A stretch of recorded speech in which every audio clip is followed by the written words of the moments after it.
이번 달 들어서 좀 잠잠하지만 미세먼지 걱정 여전히 많으시죠?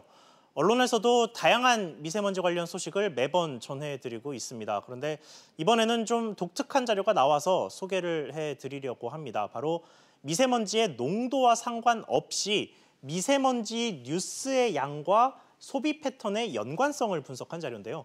아무래도 미세먼지 관련된 연구 결과나 정부 대책 같은 것들이 나왔을 때 저희가 많이 보도를 하니까 실제 농도와 뉴스량이 좀 다른 날들도 있을 텐데 통계 어떻게 나오는지 한번 보겠습니다. 우선 뉴스량이 늘면 외식업종은 거의 대부분 타격을 받습니다. 특히 평일에 하락폭이 좀 큰데 치킨 전문점 같은 경우에는 무려 14%나 매출이 떨어지고 한식과 일식도 7에서 8% 정도 떨어집니다.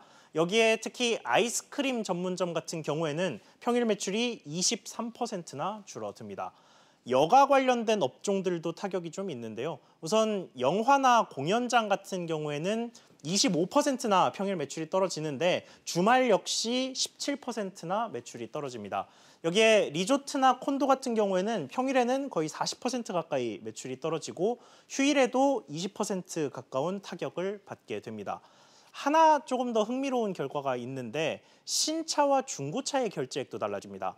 평일에는 별로 변동이 없었지만 공휴일에 변동폭이 좀 컸는데 신차 같은 경우에는 결제액이 26%나 늘었지만 중고차는 반대로 40% 가까이 떨어졌습니다. 연구소는 미국에서도 흐린 날에 신차 구입이 늘어났다는 연구 결과가 있다면서 미세먼지가 많은 날 노후화된 차량 대신 신차 구입 결정을 내리려는 경우가 많다고 해석했습니다. 미세먼지 뉴스의 수혜 업종들도 좀 있습니다. 우선 세탁소가 대표적인데 우선 평일 매출이 40%나 늘었고요. 휴일에도 10% 넘게 매출이 늘어납니다. 화원 같은 경우도 여기는 휴일에 40% 가까이 매출이 늘고 평일에도 20% 가까이 늘었습니다. 또 사우나와 목욕탕 같은 경우에는 평일에는 거의 매출 변화가 없습니다만 주말에 공휴일에 유독 10% 넘게 카드 매출이 늘어나기도 했습니다. 보신 것처럼 미세먼지 걱정은 실제 우리 소비 생활에도 꽤 큰 영향을 끼칩니다. 여름이 올수록 고농도 미세먼지는 줄어들겠지만 연말에 또 내년 초에 다시 미세먼지가 늘기 전에 적절한 대책이 나와야 할 것으로 보입니다. 앵커 리포트였습니다.